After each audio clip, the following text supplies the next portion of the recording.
नमस्ते. आपली जी taste number 1 आहे त्याचं डिस्कशन आपण बघूयात. 81 नंबरचा प्रश्न आहे. सरासरीवरती आधारित प्रश्न आहे बघा. काय प्रश्न आहे? एका वर्गातील 10 विद्यार्थ्यांची सरासरी उंची मोजली, तर ती 166 आहे. तो 10 विद्यार्थी आहेत, 166 आहे. आणि पडताळणी केल्यानंतर लक्षात आले, की एका विद्यार्थ्याची उंची काय दिलंय ह्याच्यात 150 ऐवजी 160 मोजली गेली आहे. याचा अर्थ सरासरी बरोबर जे मोजमाप आहे ते 150 आहे. चुकीचं मोजमाप कितीचं आहे? 160 आहे. आता जर 10 विद्यार्थी आहेत, 10 विद्यार्थी आणि गॅप पण कितीचा आहे? 10चा बरोबर? तो सरासरी काय करतो आपण? एकूण जे काही असेल उंची ती आहे 10, त्याची आहे 10 सेंटीमीटरची. विद्यार्थी पण किती? 10. म्हणजे जी चुकीची जी सरासरी आहे ती 1च्या डिफरन्सची असेल. 10/10. तो किती आहे? मला सांगा आता ही 1 कमी करायची का वाढवायची आहे? तर 150 ऐवजी 160 झाली आहे म्हणजे जास्त पकडली गेली आहे. ती काय करावं लागेल? 10 ने कमी करावी लागेल. 10 ने कमी म्हणजे सरासरी कितीने कमी करावं लागेल? 1 सेंटीमीटरने कमी करावं लागेल. ओरिजिनल सरासरी किती होती? 166 सेंटीमीटर होती. तर ती जर 1 ने कमी केली, तर ही बरोबरची सरासरी असणार आहे. नवीन जी करेक्ट असणारी ती किती असायला पाहिजे? 165 सेंटीमीटर. समजतंय? हे वजा करावं लागेल. पुढचा बघा प्रश्न. हा रिझनिंग किंवा याला सीरीज अल्फाबेटिकल सीरीजमध्ये बघू शकतो. काय दिलेलं आहे? इथं या पद्धतीचे तुम्ही तुमच्या एक्झाममध्ये तुम्ही करूनच घ्याल लगेच किंवा हे पाठ असेल तर लगेच पटापट सोडवता येतं. हे जे खालच्या स्वरूपाचं आहे, जनरली हेच लिहावं. हे वरचं फारसं काय त्याचं फारसं कामाचं येत नाही. ओके. सो इथे बघा डी-एफ काय दिलेलं आहे? डी-एफ. त्यानंतर पुढचा काय दिलाय? लगेच 3J म्हणजे इथं 2चा गॅप आहे, इथं 1चा गॅप आहे, इथं 2चा गॅप आहे. पुढे KM, KM. आता परत इथं 1चा गॅप आहे. त्यानंतर पुढे काय असायला पाहिजे? आता 2चा गॅप असायला पाहिजे, नाही का? K नंतर M नंतर लगेच पुढचा काय? NQ म्हणजे इथं 2चा गॅप आहे. त्याच्यापुढे RT असेल, 1चा गॅप आणि U नंतर परत 2चा गॅप म्हणजे 1, 2, 1, 2 असे गॅप आहेत. म्हणजे कुठला आपला आलाय बघा? NQ असायला पाहिजे. इथं काय असायला पाहिजे? NQ. हे तुमचं उत्तर आहे ऑप्शन नंबर 3. समजतंय का? पुढे बघा. पुढचा प्रश्न 83 नंबरचा. रमेश 4 किलोमीटरचे अंतर दक्षिण दिशेला सरळ जातो. तो रमेशचं ओरिजिनल जे आहे ते ओ या ठिकाणाहून दाखवलं तुम्ही ओरिजिन आणि तो दक्षिण दिशेला गेला. किती? 4 किलोमीटर अंतर. तो 4 किलोमीटर टू साउथ. दक्षिण दिशा इथं वरती नॉर्थ असेल तर ही खाली काय असेल? साउथ. नंतर उजवीकडे वळाला. उजवीकडे वळाला म्हणजे इथं किती वळाला? 6 किलोमीटर उजवीकडे वळालाय. त्यानंतर परत डाव्या बाजूला वळून 4 किलोमीटर गेलाय. किती किलोमीटर गेलाय? 4 किलोमीटर आणि इथं आणि पुढे जातो आणि इथं थांबतो. सो हा त्याचा शेवटचा स्टॉप आपण म्हणूया पी स्टॉप. ओके. तर रमेश त्याच्या मूळ स्थानापासून किती किलोमीटर अंतरावर आहे? आता जर आपण बघितलं तर अशा प्रश्न सोडवण्यासाठी इथं काढण्यासाठी इथं वेगळं हे लावण्यापेक्षा काय करूयात, इथून एक लंब टाकू. या 4 किलोमीटर पासून एक लंब टाकू. म्हणजे हा किती झाला बघा, हा 4 आणि हे 4 किती झाले? 4 आणि 4 एकूण अंतर 8 किलोमीटरचं. आणि हा 6 आहे, तर इथून लंब टाकल्यानंतर हे पण किती असेल? 6 किलोमीटर. सो एक वेगळा इथं त्रिकोण तयार झाला आणि हा त्रिकोण काय असेल? हे जर डायरेक्ट जोडलं तर हा काटकोन त्रिकोण तयार होईल. आणि आपल्याला विचारलंय की त्याच्या ओरिजिनल स्थानापासून हे नवीन ठिकाण किती अंतरावर असेल. तो ज्यांचं पायथागोरसचं त्रिकूट पाठ आहे त्यांना लगेच ह्याचं उत्तर काढता येईल. जर 8चा हे काढला ए-बी-सी तर एसीचा वर्ग म्हणजे कर्ण वर्ग जर आपण काढला तर तो किती येईल? एक तर 6चा वर्ग अधिक 8चा वर्ग. तो 6चा वर्ग किती? 36 आणि हा 64 यांची बेरीज केली तर एसीचा वर्ग बरोबर 100. तो AC बरोबर किती असायला पाहिजे वर्गमूळ काढल्यानंतर 10 किलोमीटर. हे तुमचं उत्तर येईल ऑप्शन नंबर 4 उत्तर असायला पाहिजे. सो इझी क्वेश्चन होता. फक्त हे व्यवस्थित घ्यायला पाहिजे, नाही तर हे 4 खेळत बसाल तुम्ही. तसं नाहीये. डायरेक्ट कमीत कमी अंतर काढायचंय. 84 नंबरचा प्रश्न बघा. एक पाण्याची टाकी पाईप ए हा 4 तासात भरतो. पाईप ए 5 तासात भरतो. 5 अवर्स.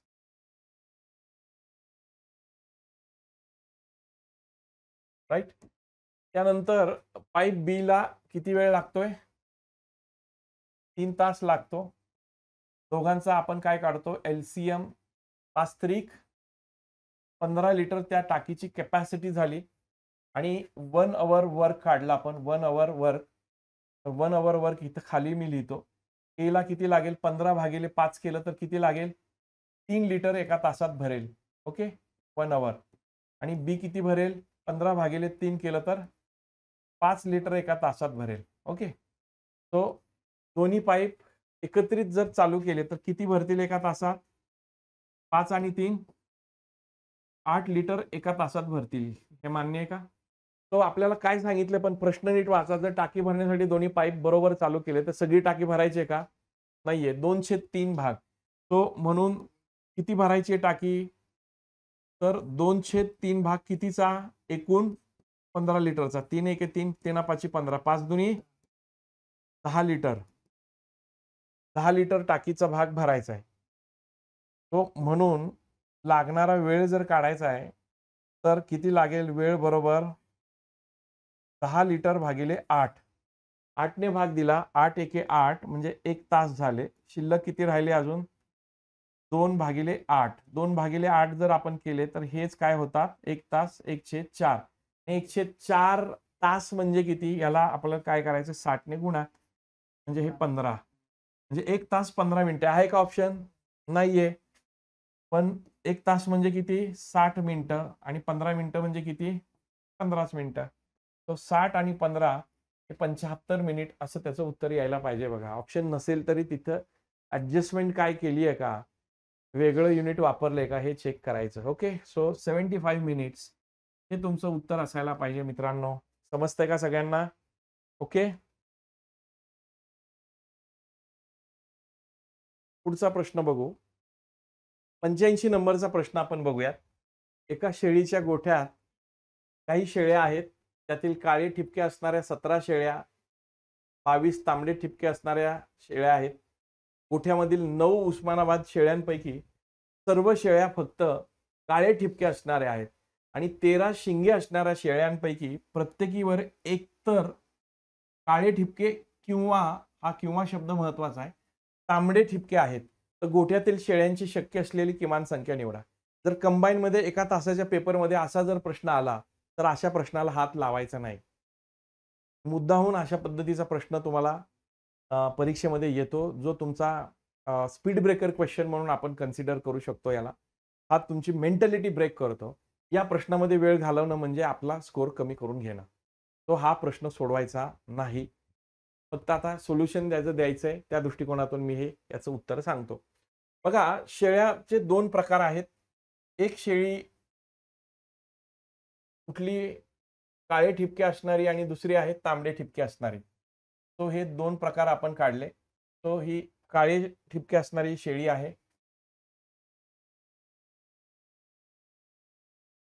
काळे ठिपके असणाऱ्या शेळ्या किती आहेत जरा सांगा? ते आहेत 17. आणि तांबडे ठिपके असणाऱ्या किती आहेत?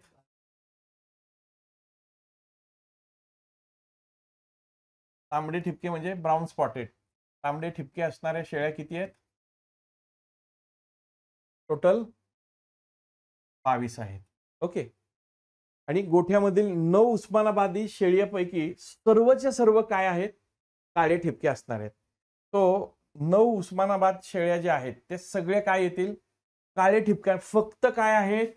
काळे ठिपके असणाऱ्याच आहेत. म्हणजे ह्या इथं इंटरसेक्शन मध्ये ते येणार नाहीत. तो उस्मानाबादी शेळ्या ज्या असतील ते इथेच येतील. उस्मानाबादी बघा, मांडताना या पद्धतीने मांडा. उस्मानाबादी शेळ्या किती आहेत त्या बघा? 9 आहेत. तो या 9 इथं मांडल्यात. किती आहे? 9. ओके. त्यांच्यावरती फक्त काळे ठिपके आहेत.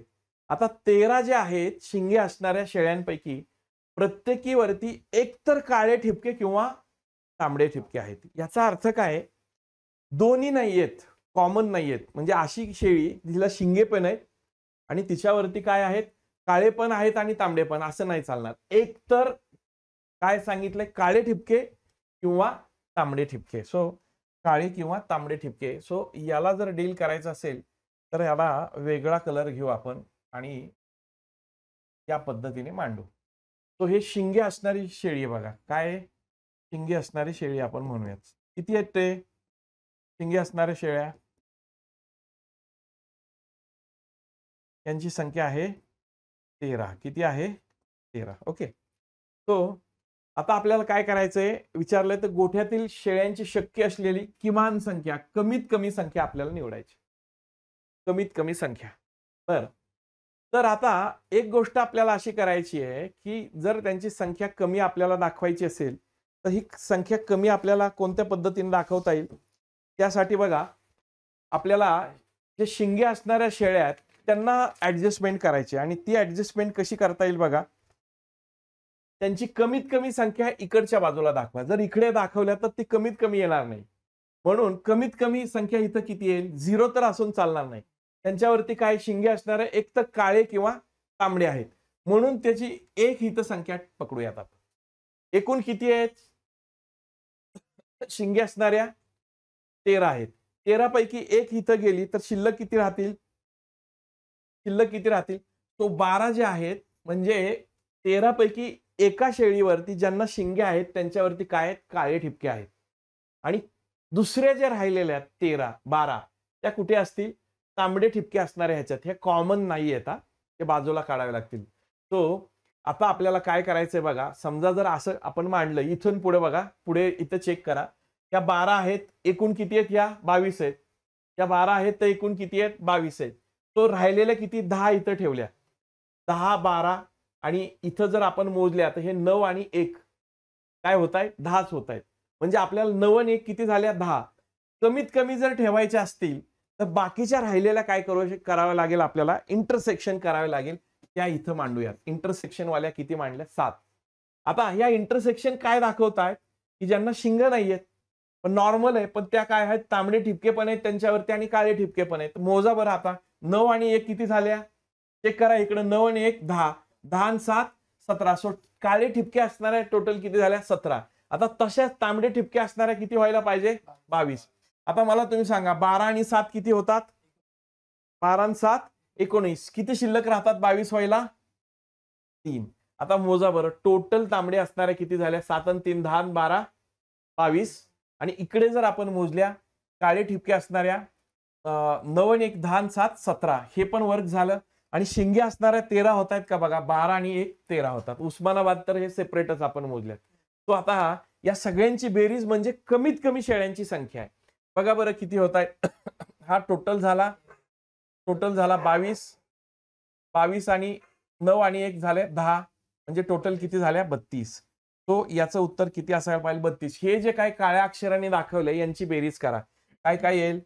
12 अधिक 3 अधिक 7 अधिक 1 अधिक 9. या सगळ्यांची बेरीज म्हणजे काय होतील? आता बघा हा जो प्रश्न आहे हा थोडासा डिफिकल्ट आणि मागच्या काही वर्षांमध्ये एमपीएससीने अशा स्वरूपाचे प्रश्न राज्यसेवा किंवा कंबाईन किंवा इतर जे काही परीक्षा आहेत इथं तिकडे विचारलेले आहेत. सो असा प्रश्न जर आला परीक्षेमध्ये याला वेळ घालवायचा नाही. वेळ असेल तरच असे प्रश्न सोडवायचे. सो हा सोडून देण्याचाच प्रश्न आहे, बाकी काही नाही. चला हा एक जबरदस्त प्रश्न आहे. अतिशय वेगात याचं उत्तर आपल्याला काढता येतं. सोमनाथरावांनी देशी गायींसाठी एक आयताकृती गोठा बांधला. तो आयताकृती गोठा या पद्धतीने दाखवणार आपण. आणि या गोठ्याचे एकूण क्षेत्रफळ, सो ही एल बाजू आणि ही बी बाजू, एकूण क्षेत्रफळ कसं असतं? एल इंटू बी. किती दाखवले? 228 मीटर स्क्वेअर. वर्ग मीटर म्हणजे वर्ग मीटर स्क्वेअर. आणि आपल्याला काय सांगितलंय? सुरक्षेसाठी त्या ह्याच्यावरती ताराचं कुंपण बसवलंय असं. आणि त्या ताराच्या कुंपणाची लांबी दिली आहे. कुंपणाची लांबी म्हणजेच थोडक्यात काय मला सांगा की त्याची परिमिती आहे आयताची. बरोबर आहे. सो परिमिती काय आयताची तुम्हाला माहिती आहे? सांगा. 2 कंसात L अधिक B आणि ही तुम्हाला दिली आहे किती 62 मीटर. तो हे 2L प्लस B हे 2 भागाकारात येतील. या 62चं काय होतील 31 मीटर काय येईल लांबी अधिक रुंदी. आणि दुसरं काय दिलंय लांबी गुणिले रुंदी हे किती दिलंय 228 दिलंय मीटर स्क्वेअर आणि हे काय येईल मीटर मध्ये. आता फार ह्याच्यात वेगळं काय करत बसायचं नाही. क्वाड्रॅटिक इक्वेशन होईल ऑप्शनने जायचं. मला सांगा L अधिक B काय दिलंय मोठी बाजू म्हणजे काय L दिली आहे. जर लहान बाजू आणि मोठी बाजू मिळूनच तुमचं काय असेल 31 असेल तर मोठी बाजू 31 येईल का हो. म्हणजे हा ऑप्शन तर गेला. राहिला काय 19. आता 19 जर एक बाजू असेल तर दुसरी काय 31 मधून 19 वजा करा 12 राहील. 12 आणि 19 दुनी 38 3 हातचे आले 19 1 19 आणि 3 22 228. सो निघालं उत्तर ऑप्शन नंबर 2. लक्षात येत आहे का ऑप्शनचा वापर अर्धगणित सोडवायचं राहिलेल्या ह्याच्यात ऑप्शन इंट्रोड्यूस केलं की पटकन ह्याचं उत्तर निघतं. तो ही एक क्विकली सोडवण्याची एक मेथड आहे. आय होप तुम्हाला समजले असेल. नेक्स्ट क्वेश्चन बघू. 2 समान उंची हा पण एक डिफिकल्ट क्वेश्चन आहे. जर तुमचे ट्रिगोनोमेट्रीचे कन्सेप्ट चांगले असतील मेन्सला वगैरे असे प्रश्न प्रीला पण अशा स्वरूपाचे प्रश्न काही ठिकाणी आपल्याला दिसले होते. तो अशा स्वरूपाचा प्रश्न जर तुम्हाला दिसला ट्रिगोनोमेट्री तुमची कम्फर्टेबल झोन नसेल तर सोडवायचा नाही. काय दिले 2 समान उंचीचे खांब आहेत. 2 समान उंचीचे खांब आणि हे एकमेकांपासून किती अंतर आहे 68 मीटर लांबी त्यांच्यामध्ये आहे. तो ही जमीन आपण अशी दाखवली आणि त्या खांबांच्या मध्ये एका बिंदूने त्या टोकांशी केलेला उन्नत कोन. समजा इथं जर एक बिंदू आहे आणि इथं एक कोन केला टोकांपासून इथं एक तर एका ठिकाणी 30 अंशाचा कोन होतो दुसऱ्या ठिकाणी कितीचा होतो 60 अंशाचा. तो हे तर 90 असणार आहे हे पण 90 असणार आहे. तो जर हे कॅल्क्युलेट केलं तर 90 30 120 म्हणजे हा 60 चा असेल आणि हा 30 चा असेल. ओके. आपल्याला काय विचारलं खांबाची उंची काढा. खांबाची उंची h म्हणू. दोन्ही समान आहेत. तो दोन्हीचं काय झालं h झालं. तो आता इथं तुम्हाला काय करायचंय की हे अंतर टोटल दिलंय पण इथं पॉइंट कुठे हे तुम्हाला माहितच नाहीये. मग या डाव्या खांबापासून हे अंतर जर x पकडलं राहिलेलं अंतर किती येईल मित्रांनो सांगा बरं. 68 वजा x ही एक गोष्ट लक्षात ठेवा आणि ह्याला h म्हणू. ओके. मीटर मध्येच माना हे सगळं मीटर मध्ये दिलंय तर ओके. बर मग आता तुम्ही मला सांगा बरं इथला जर कोन काढला आपण आपल्याला कर्ण काय घेणं देणं नाही कर्णाचं. कर्ण नसलेला ट्रिगोनोमेट्रीतला कुठला फॉर्म्युला आहे टॅनचा फॉर्म्युला आठवतंय का तुम्हाला. तो काही गोष्टी तुम्हाला माहित नसतील तर लक्षात घ्या. टॅन 30 बरोबर काय मी जरा लिहून देतो तुम्हाला. टॅन 30 डिग्रीचा जर कोन काढला तर तो काय होतो 1 भागिले वर्गमुळात 3 आणि टॅन 60 डिग्री जर आपण पकडला तर काय वर्गमुळात 3.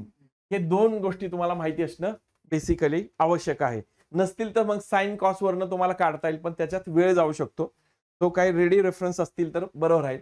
आता टॅन म्हणजे काय असतो टॅन 30 जर आपण घेतला तर समोरची बाजू भागिले लगतची बाजू हा त्याचा फॉर्म्युला आहे. तो h भागिले 68 वजा x म्हणजे टॅन 30 आला आणि हा जर सोडवला तर टॅन 30 काय येतो सांगा बरं. टॅन 30 काय लिहिलाय 1 वर्गमुळात 3 बरोबर h 68 वजा x. आता आपण काय करूयात दोन्ही ठिकाणी h असणार आहे. तो h आपल्याला काय करता येईल इक्वेट करता येईल. सो याच्यावरून आपण काय करूयात h काढूयात. h काय येईल सांगा बरं. हा 68 तिकडे जाईल बरोबर आहे. तो 68 वजा x भागिले काय होईल वर्गमुळात 3. ओके. आणि त्याच्यानंतर आता हा h एक निघाला पुढे टॅन 60 काढू आपण. टॅन 60 आपल्याला माहिती आहे काय वर्गमुळात 3 आहे पण टॅन 60 बरोबर समोरची बाजू भागिले लगतची बाजू असंच आहे ना. समोरची बाजू भागिले लगतची बाजू. समोरची बाजू काय h भागिले x. तो h काढायचा हे काय टॅन 60 काय वर्गमुळात 3. तो h बरोबर काय येईल हा x तिकडे पाठवला तर x वर्गमुळात 3 असं आलं. तो एक एक्स एच असा आला, दुसरा एच असा आला, दोन्ही खांबाच्या उंची समान आहेत. तो 2 एच जर आपण इक्वेट केले तर काय येतील बघा. दोन्ही एच आपण इक्वेट करू. तो हे दोन्ही एच जर आपण इक्वेट केले तर हा जर लिहिला एक्स वर्गमुळात 3 बरोबर 68 वजा एक्स आणि भागिले वर्गमुळात 3 इकडे येतील आणि इकडे गुणिले वर्गमुळात 3 येतील. बरोबर आहे. तो वर्गमुळात 3 गुणिले वर्गमुळात 3 फक्त 3 येईल. तर फायनली हे जर आपण सोडवलं तर 3 काय येईल, 3x येईल. हे वजा x इकडचे इकडे आल्यावर अधिक x येतील बरोबर काय हे 68. तो 4x बरोबर 68. तर x बरोबर काय येईल मित्रांनो, 17 चोक 68. तो आपल्याला h काढायला लावलाय h. तो ही किंमत इथं टाकूयात. ओके, h काढायला लावला. सो h बरोबर काय आहे, x वर्गमुळात 3 आहे. तो x ची किंमत आपण ठेवली आहे 17 वर्गमुळात 3. तो ह्याचं उत्तर काय यायला पाहिजे, 17 वर्गमुळात 3 म्हणजे ऑप्शन नंबर 3 येईल. ऑप्शन नंबर 3 लक्षात येतंय का, 17 वर्गमुळात 3 याचं उत्तर येईल. जर तुमची ट्रिगोनोमेट्री वरती तुमचा हँड असेल तरच या प्रश्नाला हात घालायचा, अन्यथा 20 प्रश्नांपैकी हा पण काय करायचा, ऑप्शनलला टाकायचा. समजतंय. पुढचा बघा प्रश्न. किमतीमध्ये 30% घट केली तर 63 रुपयाला 9 चॉकलेट जादा घेणे शक्य होते. तर नवीन घटलेल्या किमतीनुसार 20 चॉकलेटची किंमत किती. तो मी बऱ्याचदा या पद्धतीचे प्रश्न सोडवताना एबी रूल सारखा जगात सोपा रूल नाहीये बघा. तो let's go with AB rule. AB rule हा प्रोडक्ट रूल आहे. किंमत आणि काय म्हणणार आपण, क्वांटिटी. तो प्रोडक्ट आणि क्वांटिटी, प्राइस आणि क्वांटिटी. तो सुरुवातीची प्राइस आणि क्वांटिटी आपण पकडूया. प्राइस काय झाली इथं मला सांगा, 30% कमी. किती टक्क्याने, 30% घटली आहे. 30% म्हणजे किती आहे, 30 भागिले 100 म्हणजे 3 भागिले 10 ह्याचा फ्रॅक्शन लिहायचा. तो 3/10 ने प्राइस कमी झाली आहे. 30% म्हणजे 3/10 कमी झाली आहे म्हणून इथं मायनस. ओके, सो जर प्राइस कमी झाली तर क्वांटिटी वाढते आणि वाढलेली क्वांटिटी आपण काढूयात पर्सेंटेज मध्ये. ती काढण्यासाठी वरचा अंश आहे तसा लिहिणार 3 आणि छेदामध्ये काय करणार, 10 वजा 3 केलं तर किती येईल, 7. तो क्वांटिटी जी आहे ते 3/7 ने कमी झाली असेल. तो क्वांटिटी कितीने कमी झाली, 3/7. समजा ओरिजिनल एक्स मानलं आपण, ओरिजिनलच्या 3/7 ने काय झाली, कमी झाली पर्सेंटेज मध्ये. तो आपल्याला कमी झालेले सॉरी किंमत कमी झाली तर काय होईल, क्वांटिटी वाढेल. किंमत कमी झाली तर काय होईल, क्वांटिटी वाढेल. तो वाढलेली क्वांटिटी दिली आपल्याला किती, 9. तो 3/7 एक्स ही मूळ ही पकडली आपण, मूळ संख्या चॉकलेटची क्वांटिटी. तर किती येईल ही, 9 चॉकलेट आहेत, हे तिकडे जातील. तो एक्स बरोबर मूळ चॉकलेट काढायचे असतील तर काय होईल, हे भागिले 3 जातील, इथं गुणाकारात 3 किती येतील, 3 त्रिक 9 म्हणजे 9. एक्स बरोबर काय आला, 21 चॉकलेट काय मिळायच्या, अगोदर मिळायच्या. आता मला सांगा 21 चॉकलेट अगोदर मिळायच्या, आता एक्स्ट्रा किती मिळत आहेत, एक्स्ट्रा किती मिळत आहेत, 9 मिळतात ना. जादा किती मिळत आहेत, 9. म्हणून नवीन चॉकलेटची संख्या काय असेल सांगा. अगोदर मिळायच्या 21, आता 9 जादा मिळत आहेत. सो नवीन चॉकलेट संख्या किती येईल, 21 अधिक 9. 21 अधिक 9 केले तर किती येईल, 30 चॉकलेट. तो आता बघा नवीन का काढले आपण, तर नवीन किमतीनुसार सांगितले. नवीन घटलेल्या किमतीनुसार 20 चॉकलेटची किंमत. मला सांगा हे 30 चॉकलेट पण किती रुपयांमध्ये मिळायच्या, 63. ओके, सो नवीन घटलेली किमतीनुसार सोडवायचं झालं तर इथं मी सोडवतो. फायनली इथं वरच्या बाजूला सोडवतो, किंवा इथं माझं उत्तर असेल. आता फायनल हे जर 30 चॉकलेट किती मध्ये मिळत आहेत, 63 रुपयांमध्ये मिळत आहेत नवीन किमतीनुसार. तर मला काय विचारलंय, किती, 20 चॉकलेटची किंमत विचारली. तर 20 चॉकलेट कितीला मिळतील, तिरकस गुणाकार, 0 ला 0, 3 एके 3, 21 त्रिक 63, हे 2 तिकडे गुणाकारात जातील. तर नवीन चॉकलेटची संख्या 21 गुणिले 2 केलं तर किती येईल, 42 चॉकलेट असं त्याचं उत्तर येईल. तो मित्रांनो ह्याचं उत्तर ऑप्शन नंबर 3 असेल. ओके, 42 चॉकलेट तेवढ्याच पैशामध्ये मिळतील जर 30% किंमत कमी झाली. आकृतीच इथं काढलेली नाही. ओके ठीक आहे, मी आकृती इथं ड्रॉ करतो.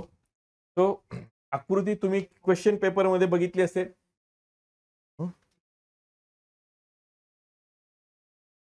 हा, आता मी डायग्राम ड्रॉ करतो. डायग्राम त्यांनी क्वेश्चन पेपरमध्ये अशा स्वरूपाची दिली होती की हा जबरदस्त प्रश्न आहे बघा. इथं अत्यंत लॉजिकल तुमचं थिंकिंग आहे. हे लॉजिकल थिंकिंग इथं लक्षात येतं.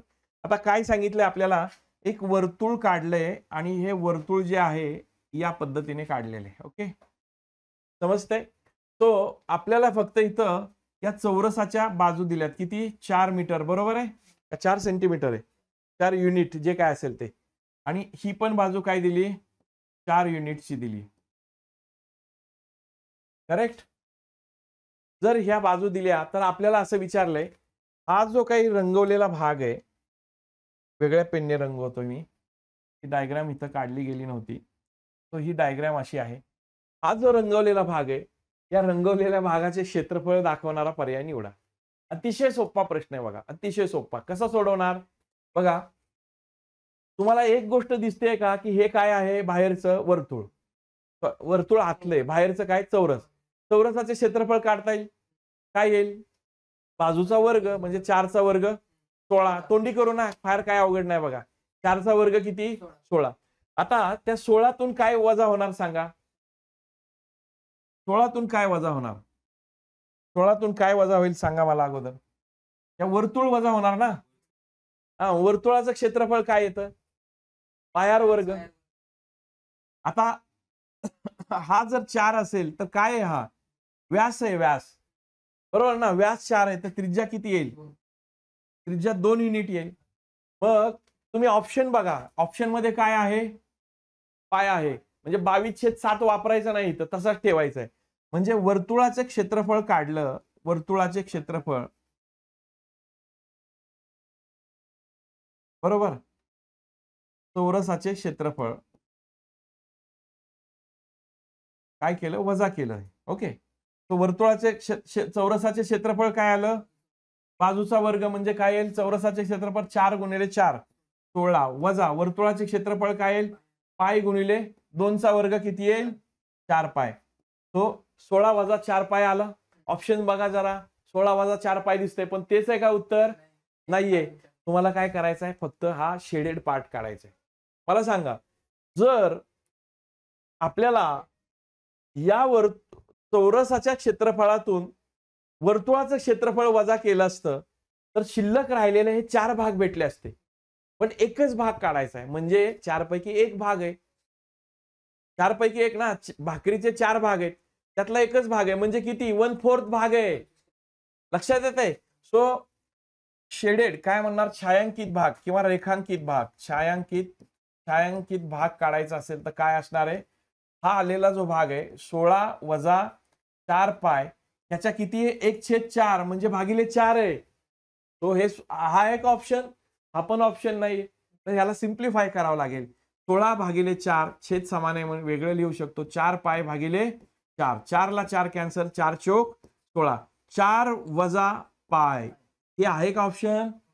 यस. म्हणून हे तुमचं काय आहे? उत्तर आहे ऑप्शन नंबर 4. फक्त लॉजिकल थॉट प्रोसेस वरती हा प्रश्न आहे आणि तुम्हाला बेसिक नॉलेज, तेवढं तर नॉलेज आहेच आहे चौरस आणि वर्तुळाचं क्षेत्रफळ. ओके, कदाचित असंही देतील की 2 भाग रंगवलेले असतील त्यावेळेस काढा, पण त्या केसमध्ये काय केलं असतं? 2 ने भाग दिला असता, 8 वजा 2 पाय आला असता. कधी कधी सांगतील की 3 भाग आहे रंगवलेले, तेवढं काढा. त्या केसमध्ये कितीने भाग केला असता? 3/4 आला असतं. 3/4. ओके, सो जे जे प्रश्नाची रिक्वायरमेंट आहे त्याच्यानुसार तिथं आपल्याला विचार करता आला पाहिजे. फक्त आता प्रॉब्लेम काय आहे की 1 तासाची आपली गडबड आहे. या पद्धतीच्या प्रश्न पत्रिकेसाठी आपल्याला 1 तास आहे, त्या तासामध्ये आपल्याला हे ऍडजस्टमेंट करता येईल. म्हणून ह्याला कमालीचा सराव पाहिजे. थॉट प्रोसेस तुम्ही खूप सारे प्रश्न, खूप सारे एमसीक्यू सोडवले पाहिजे. तो जिथं जिथं जास्त एमसीक्यू तुमचे सोडवून घेतले जातील अशा ठिकाणचा सराव तुम्ही करा. ओके, पुढचा प्रश्न. एका वन्यजीव अभयारण्यामध्ये वाघ, बिबटे, हरिण यांचे 5, 12, 17 इतके प्रमाण आहे. जर बिबटे आणि वाघ यांच्या संख्यामधील फरक 5 आणि 7 या संख्यांनी पूर्ण भाग जाणाऱ्या संख्ये एवढा आहे, तर या अभयारण्यातील 3 प्राण्यांची कमीत कमी शक्य असणारी संख्या दर्शवा. आता हा प्रश्न वाचला ना तर वाचतानाच नेमका कळत नाही आणि अंडरस्टँड होत नाही. पण तुम्हाला सांगू का, सगळ्यांनी सगळे लक्ष द्या. हा प्रश्न सोडवण्याची जबरदस्त कमालीची ट्रिक आहे. काय विचारलंय? तिन्ही प्राण्यांची संख्या विचारली. तिन्ही प्राण्यांची संख्या म्हणजे या तिन्ही भागांची बेरीज करा. किती येईल बेरीज बघा. 12 आणि 5 17, 17 आणि 17 34 ने भाग जाणारा कुठला ऑप्शन आहे चेक करा. ते तुमचं उत्तर आहे. That's it. काय आहे बघा, 185 ला 34 ने भाग जातो का हो? नाही जात. हा ऑप्शन सोडून द्या. 190 ला जातो का? नाही जात. पण 170 ला मात्र भाग जाईल 34 ने. काय येईल? 17 एके 17 म्हणजे 10, 17 दोन्ही 34 म्हणजे काय आला 5. तो 5 ने ह्या संख्यांना गुणलं की तुम्हाला एकदम टोटल 170 येऊन जाईल. 7 5 85, 12 पंचे 60, 85 आणि परत 12 सॉरी 5 5 25. हे सगळं केलं तर हे 170 येणारच, यावंच लागेल त्याला. दुसरा काय पर्याय नाही त्याच्याकडे. ओके, चलो नेक्स्ट क्वेश्चन. लक्षात आलं ना प्रश्न कसा आहे? आपण सगळं सोडवत बसलो नाही, ट्रिक्स फक्त वापरली. जर तुम्ही म्हणाल सर सगळ्यांचं नसतं दिलं तर काय केलं असतं? समजा जर सगळ्यांचं नसतं दिलं, समजा आपल्याला सांगितलं कोण आहे इथे बिबटे आणि हरिणच सांगा, मग हे दोनचीच बेरीज करून बघितली असती. तसाच ऑप्शन विचारला असता आणि वेगळं ऑप्शन आणि वेगळं काय दिलं तर मग सोडावंच लागेल. त्याला काय ऑप्शन नाही आपल्याला. Okay, next question. रिकाम्या जागी खालीलपैकी कोणती शृंखला सर्वात जास्त योग्य आहे? आता बघा बारकाईने बघा किती आहेत. एकतर हे सगळं वाचणं आणि त्याचे भाग पाडणं समान संख्येने. पण इथं जर मी बघितलं तर काय बघा, इथपर्यंत काहीच मध्ये ब्रेक नाहीये. B D A B C, B D A B C लक्षात येते का? B D A B C, C D पण आहे ना. हा, B D A B C D, B D A B C D. So इथं पण काय येईल? बी येईल. B D A B C D इथं काय येईल? B D A B C D. पुढे बी डी ए येईल. So B D A. Where is of your option? B D A, option number 2. लक्षात आहे का? हा, ताला सुरात घ्या, कसंही तुम्हाला जमेल तसं. त्या एका तासात ताल सूर निघतो का नाही मला माहित नाही, पण ठीक आहे, सोडवा तुम्ही.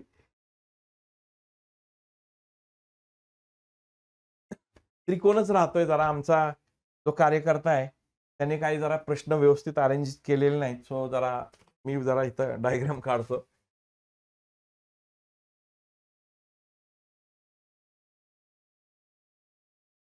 बघा हा त्रिकोण दिलाय. या त्रिकोणामध्ये आपल्याला ही बाजू काय दिली? एक्सचा अँगल आहे. पुढे जाऊन आपण बघितला हा अँगल दिलाय 3y चा, 3y अंश. आणि हा अँगल दिलाय आपल्याला 2y, 2y अंश. आणि पुढे इकडची जी बाजू दिली आहे ती 4y दिली आहे. आता सोडवा. ते काय विचारलंय? एक्स ची किंमत काढा. एक्स अंशाची किंमत काढा. एक्स अंशाची किंमत किती येईल? बघा हा प्रश्न फार सोपा आहे हो. बेसिक नॉलेज पाहिजे. मला सांगा बरं, त्रिकोणाच्या सर्व कोणांच्या मापांची बेरीज किती असते? चला एवढं तर माहिती आहे ना, बास झालं. मग काय टेन्शन घ्यायचं गरज नाही. दोन सर्व कोण काय? 3y अधिक 2y अधिक किती येईल? एवढं तर येईल. हा, आता मला सांगा हा टोटल कोण कितीचा असेल? टोटल या रेषेचा कोण कितीचा असतो? 180 चा. कार्यकर्ते हो. किती? हा ना, एवढं एवढं तर आपण 10वी पर्यंत शिकलोच आहे हो. मग हा जर 180 असेल याचाच अर्थ काय? 4y अधिक 3y हे किती झाले? 7y. 7y बरोबर किती आहे? 180. 7y बरोबर 180. आता हे 3y आणि 2y, 3y आणि 2y केलं तर किती होतील? 5y अधिक x बरोबर 180. बरोबर. तो आपण आता असं करू, 7y ची किंमत निघाली तर 5y ची किंमत किती? 7y बरोबर एवढे असतील तर 5y बरोबर किती? याला आपण काय म्हणू? अँगल ए म्हणू. हा, अँगल ए म्हणू. आणि हा जर तिरका गुणाकार केला आपण तर काय येईल बघा बरं. ए गुणिले 180 गुणिले 5y हे भागिले हे काय होतील? 7y. या y ला y कॅन्सल होतील का नाही? बघा तिरकस गुणाकार केला, वायला वाय कॅन्सलच होतील. तो 180 गुणिले 5, 18 पंचे 90, तो 900 भागिले 7 आलं. तो अँगल ए ची किंमत आली. बरोबर आहे. अँगल ए म्हणजे 5y ची किंमत आली. बरोबर. आणि 5y म्हणजे हे तुमचं, बरोबर आहे ना. 3y अधिक हे 5y बरोबर हे. तो 5y बरोबर हा ए आला अँगल. तो काय आला 5y. बघा हा 5y परत एकदा लिहितो. 5y बरोबर काय 3y अधिक 2y. हे अंश इथले म्हणजे हे 2 मिळाले म्हणजे 180 मध्ये टाकू आपण. इथं ही किंमत टाकली संपूर्णपणे. ही संपूर्ण किंमत टाकली तर काय येईल बघा.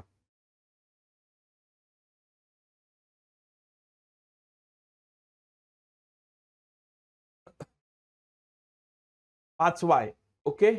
तो या इक्वेशन मध्ये टाकली. 5y म्हणजे हे आलं. तो 900 भागिले 7 बरोबर हा x आपल्याला काढायला लावलाय. बरोबर हे 180. हे तिकडे जाऊन काय होतील वजा होतील. 180 वजा 900 भागिले 7. त्या खाली काहीच नाही. तिरकस गुणाकार करा. 18 7 126. तो फायनली काय येईल x बरोबर 126 आणि हा एक 0 म्हणजे 1260 मधून 900 गेले भागिले हे 7 होतील. 1260 वजा 900. 1200 वजा 900 300. वरचे 60 म्हणजे 360 भागिले. तो x अँगलची किंमत आली एवढी. आहे का ऑप्शन? Option number 2. तो बेसिक कॅल्क्युलेशनच आहेत. वेगळं काही केलं नाही आपण. जे बेसिक नॉलेज आहे त्याचं ऍप्लिकेशन केलेलं आहे. कळतंय सगळ्यांना? तो ऑप्शन नंबर 2 हे या प्रश्नाचं उत्तर आहे मित्रांनो. आणि तुम्हाला हे समजलं असेल. चला हा एक अतिशय जबरदस्त आणि चांगला प्रश्न आहे बघा. BCYX कशी सिक्वेन्स चालते चेक करा. BC इकडं BC आणि YX म्हणजे हा सरळ गेला आणि हा मागून पुढे सरळ गेला. बरोबर आहे. मागून आणि पुढे जर आपण गेलं तर EF एक सोडला. EF आणि PU हा मागून पुढे हा सरळ हा उलटा. बरोबर आहे. त्याच्यानंतर HI आणि SR नंतर KL आणि PO. आता हे भारी आहे बघा. एक सोडायचं म्हणजे N ने सुरुवात होणार. N ने सुरुवात होणार म्हणजे हे 2 ऑप्शन तर गेले. N ने सुरुवात होणार म्हणजे हे 2 ऑप्शन गेले. बरोबर ना. हा M सोडला आणि N ने सुरुवात होणार. आता मला तुम्ही सांगा हा पुढे जाणार सरळ चाललाय ना. नंतर O येतो म्हणजे हा उलटा गेला तर हा काय जाईल कसा जायला पाहिजे ML येईल. हा उलटा जाईल. हा सरळ आहे तर हा काय जाईल उलटा जाईल. इथंच बरा फसण्याची शक्यता आहे. म्हणून नाही ना प्रश्नकर्त्याने पण इथंच आपल्याला बरोबर आणलं. इथं काय डोकं नेमकं चालत नाही. हा लक्षात येते का? तो बघा हे या ह्याच्यात चांगलं कळेल बघा. आता आपण सरळ चाललोय इकडं तर हे तर काय चाललंय आता बघा इथं या वरच्या ह्याच्यात चांगलं कळेल. BC आणि काय दिलं तर YX असा गेलोय. हा आणि इथं काय B आणि शेवटी काय येऊ आपण KL आणि पुढे काय PO इथं. बरोबर. आणि त्याच K नंतर काय पुढे K नंतर M सोडला आणि N पासून सुरू होईल. म्हणजे काय येईल NO आणि पुढे काय यायला पाहिजे इथं या बाजूने उलट जाईल ML. बरोबर ना. तो म्हणून ह्याचं उत्तर काय पाहिजे तो सिक्वेन्स कुठे नेमका आपल्याला टाकता. आणि प्रेशर सिच्युएशन मध्ये इथं मात्र डोकं चालणं अवघड होणार. आपण आहे ना ह्या 2 पैकी एक इथं कन्फ्युजन होणार. हे बाकीचं तर 2 आपण इझिली इलिमिनेट करणार. पण इथं हे मार्क करण्याची शक्यता आहे. सो या प्रश्नाचं उत्तर काय सांगितलं होतं ऑप्शन नंबर 1. तो बारकाईने बघा. बघा हे आपली प्रॅक्टिस टेस्टच आहे. प्रॅक्टिस टेस्ट मध्येच आपण ह्याचा विचार करायचा असतो. काय थॉट प्रोसेस आहे कसं फसवतात काय. प्रत्येक वेळेस आपला प्रश्न बरोबर आलाच पाहिजे प्रॅक्टिसमध्ये पण हा आग्रह नाही धरायचा. चुकलेल्या प्रश्नातून काय काय शक्यता असू शकतात कसा विचार केला जावा याची जर आपण तयारी केली तर मेन पेपरमध्ये आपली फसण्याची शक्यता कमी होते. नेक्स्ट बघा खूप जबरदस्त प्रश्न आहे. प्रश्न बघा व्यवस्थित वाचून. 9 मोसंबीची किंमत 5 संत्र्याची किंमत एवढी. 5 संत्र्याची किंमत 3 सीताफळा एवढी. 4 सीताफळाची किंमत 9 सफरचंदा एवढी आणि 3 सफरचंदाची किंमत दिली किती 48. आता हे जे आहे ना हे तुमचं डिकोड करण्याची लाईन आहे. 3 सफरचंद कितीला आहेत म्हणजे एक सफरचंद कितीला आला सांगा. एक सफरचंद मिळाला 16 रुपयांना. हे मान्य झालं का. आणि पुढं 4 सीताफळ किती याचे एवढे 9 सफरचंद म्हणजे 4 सीताफळ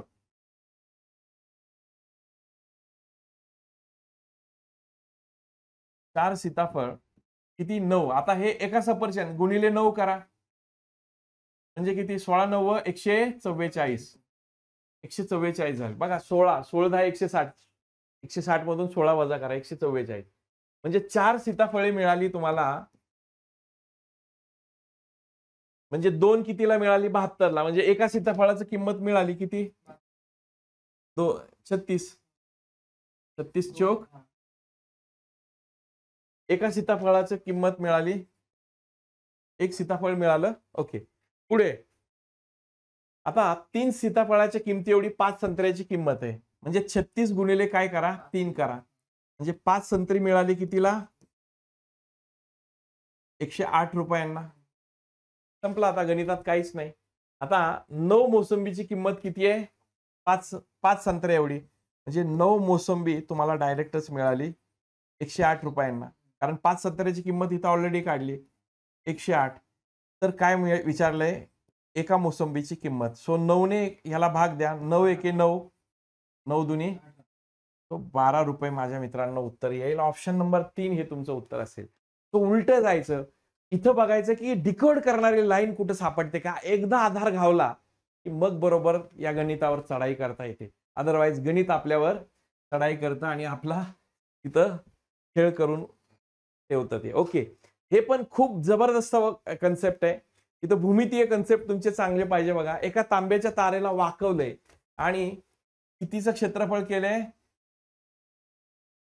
121 सेंटीमीटर. सो एरिया किती आलाय 121 सेंटीमीटर स्क्वेअर. कशाचा वर्ग आहे 121 चौरस आहे ना. म्हणजे काय झाला 11 सेंटीमीटर 11 सेंटीमीटर त्याची काय झाली. तो हा 11 हा 11. तो ही झाली तांब्याची. आता त्याच तारेचे वर्तुळ. आता हा जर चौरस फोडला आणि असा जर लांब केला तर किती येईल. ह्याच्या परिमिती एवढी. तो चौरसाची परिमिती काढली तर किती येईल 4 गुणिले 11 44 सेंटीमीटर येईल. आणि या 44 सेंटीमीटरचं काय करायचंय वर्तुळ. म्हणजेच काय 2 पाय आर मिळाला तुम्हाला. 2 पाय आर किती 44 सेंटीमीटर. तो 2 ने भाग दिला हे आलं 22. तो 22/7 गुणिले हे आर आलं. तो हे 22 आहे. 22 एके 22. 7 ने तिकडं गेल्यानंतर गुणाकार होईल. जे 7 सेंटीमीटर त्रिज्या असलेलं वर्तुळ तयार होईल. आणि ज्या वर्तुळाची 7 सेंटीमीटर त्रिज्या आहे त्याचा पाया स्क्वेअर काढायला लावलाय. वर्तुळाचं क्षेत्रफळ म्हणजे 22/7 गुणिले 7 गुणिले 7. 7 ला 7 22 7 154 सेंटीमीटर वर्ग. अतिशय वेगवान पद्धतीने हे काढता येईल. समजतंय तुम्हाला 144 सेंटीमीटर. ओके सर्वांना समजलं का बघा. शेवटचे 5 प्रश्न राहिलेल्या 10 मिनिटांमध्ये आपण कव्हर करूयात. नेक्स्ट क्वेश्चन बघूयात. 3 पुरुष. हा थोडासा किचकट आहे पण तेवढा सोपा आहे. थोडासा बारकाईने बघा. MDHच्या पद्धतीने सोडवतो. कन्सेप्ट बघा. 3 पुरुष हे एक काम 43 दिवसात करतात आणि तेवढंच काम 4 स्त्रिया पण किती 43 दिवसात. म्हणजे 3 पुरुष 4 महिलांनी एवढं काम करतात. आणि आपल्याला विचारलंय 7 पुरुष आणि 5 स्त्रिया. आणि विचारलंय इथं किंवा वेगळं. किंवा म्हणजे ऍज इक्वल. कारण 3 पुरुषाला काम करायला 43 आहे. 4 स्त्रियांना काम करायला 43 आहे. तो 7 पुरुष आपल्याला बघा डायरेक्ट मांडणीच करू. 7 पुरुष म्हणजे मेन करा. पुरुष म्हणजे मेन आपण पकडतोय. 7 मेन प्लस आणि म्हणलं की प्लस करायचं 5 विमेन. यांना किती दिवस लागतील. यांना D दिवस लागतील. तर इथं आपल्याला काय करायचंय बघा. हेच जर आपण बघितलं 3 पुरुष 4 वुमेन एवढं काम करतो. सो एक मेन जर आपण बघितला तर 403 येईल का वुमेन 403 येईल. तो मेनच्या ठिकाणी विमेन ठेवूयात आपण. तो 7 गुणिले 4/3 विमेन बरोबर, प्लस 5 विमेन गुणिले डी. आता इथं विमेन घेतली, इथं विमेन, तर इथं पण विमेनच घेऊ. 4 विमेनला किती वेळ लागतो काम करायला? 43 दिवस लागतात. 4 विमेनला किती लागतो? 43. आता 7 चोक 28 भागिले 3 विमेन अधिक 5 विमेन छेद इथं समान करून घ्या गुणिले डी बरोबर 4 विमेन गुणिले 43. आता 3 ने इकडे गुणा, 4 त्रिक सॉरी 5 त्रिक 15 आणि 3 एके 3, 1 ने इकडे गुणला. सो 28 विमेन अधिक 15 विमेन भागिले 3 एके 3 इकडं आणि गुणिले डी बरोबर 4 विमेन गुणिले 43. आता 28 आणि 15 किती होतात? 28 आणि 15 43 होतात. तो हे 43 विमेन गुणिले डी हे 3 तिकडे जातील. 4 विमेन गुणिले 43 गुणिले 3, खालचं 3 तिकडे गेलं.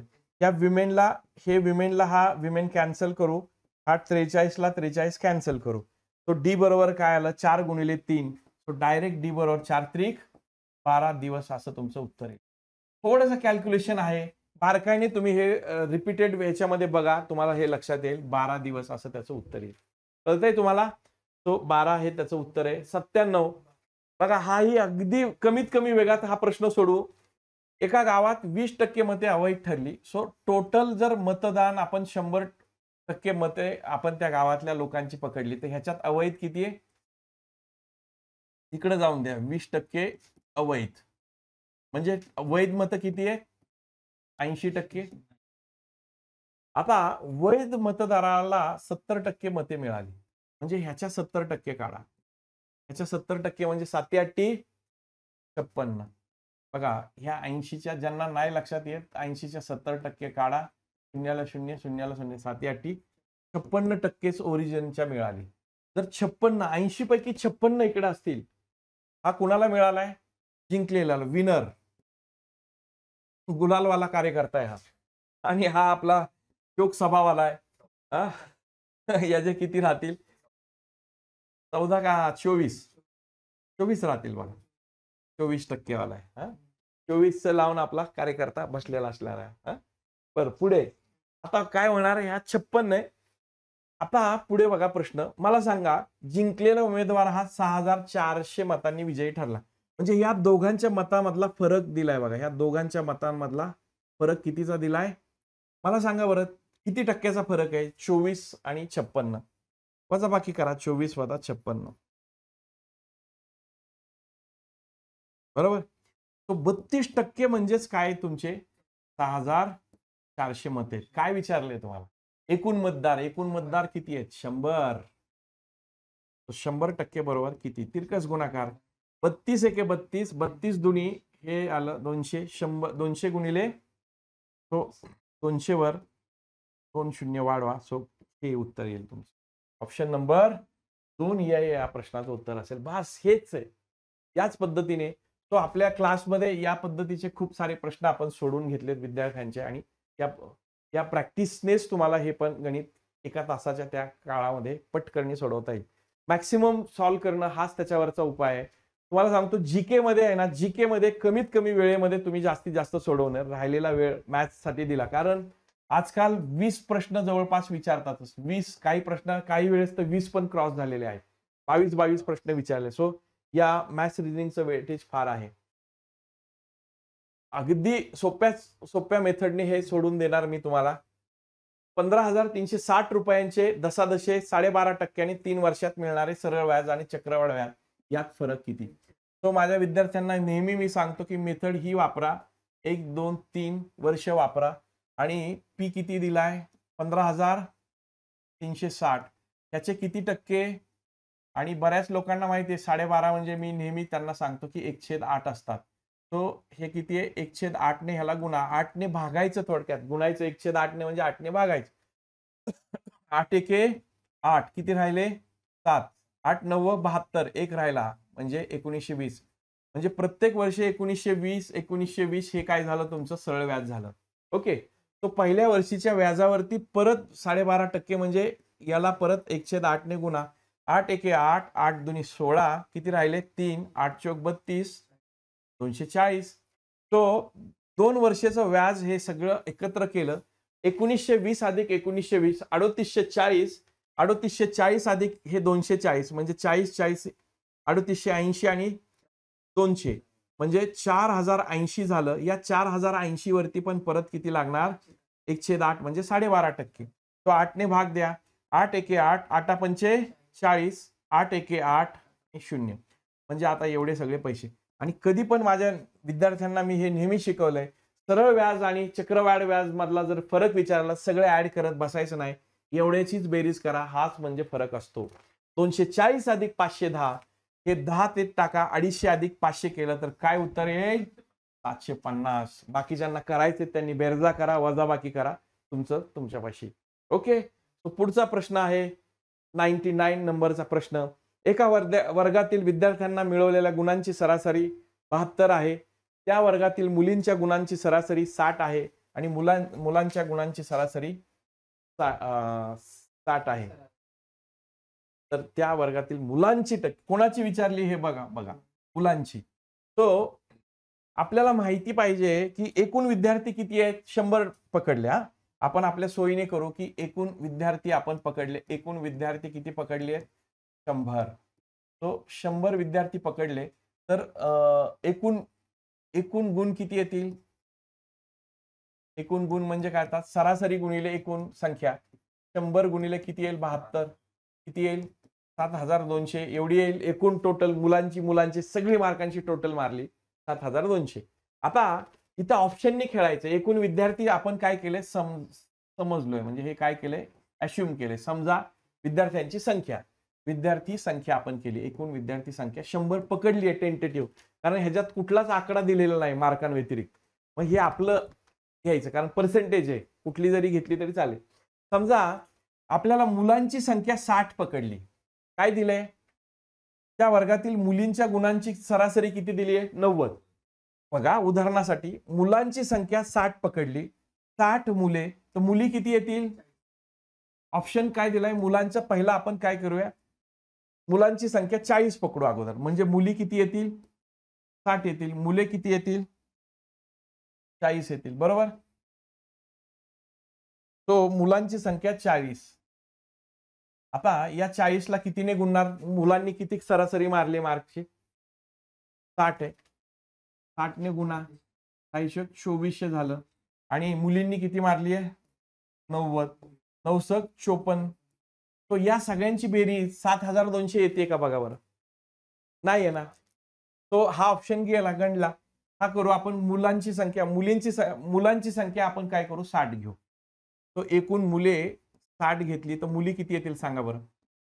या मुली 40 कारण 100 घेतली आपण म्हणजे हे 60. मुलांनी किती मारले 60 ची सरासरी आहे 6 3600.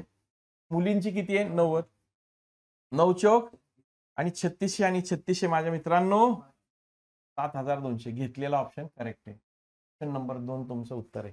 ओके. सो काही बाबतीत आपल्याला ऑप्शन मेथडने जायचं, काही बाबतीत आपल्याला कन्सेप्ट मेथडने आपल्याला जावं लागतं. तो फार मोठा लेंदी हा क्वेश्चन वाटतो पण तेवढाच सोपा आहे. सोपी ट्रिक तुम्हाला सांगतो.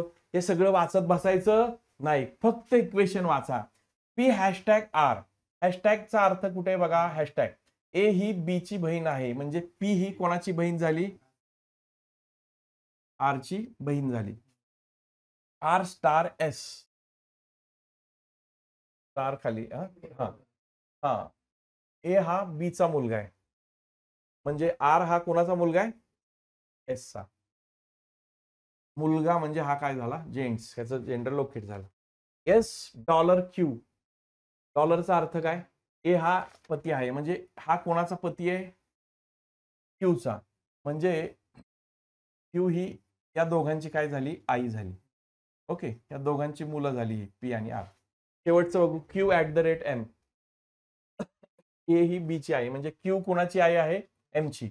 आता मला सांगा म्हणजे हे एम पण ह्यांचा भाऊ झाला, भाऊ बहीण काय जे काय असेल, पण एम चे जेंडर मात्र दिलं नाही आहे.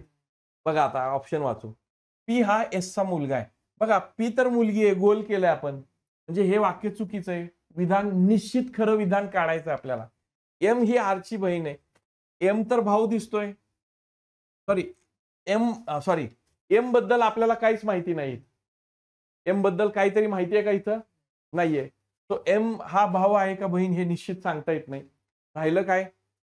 पी ही एम ची बहीण आहे. तो पी ही एम ची बहीण आहे. पी जरी इथं बहीण असेल, भाऊ असेल, यांची बहीणच मात्र आहे. तो दिलेलं वाक्य हे खरं आहे. चौथा ऑप्शन. एम ही आर ची बहीण आहे हे पण ओके होणार नाहीये.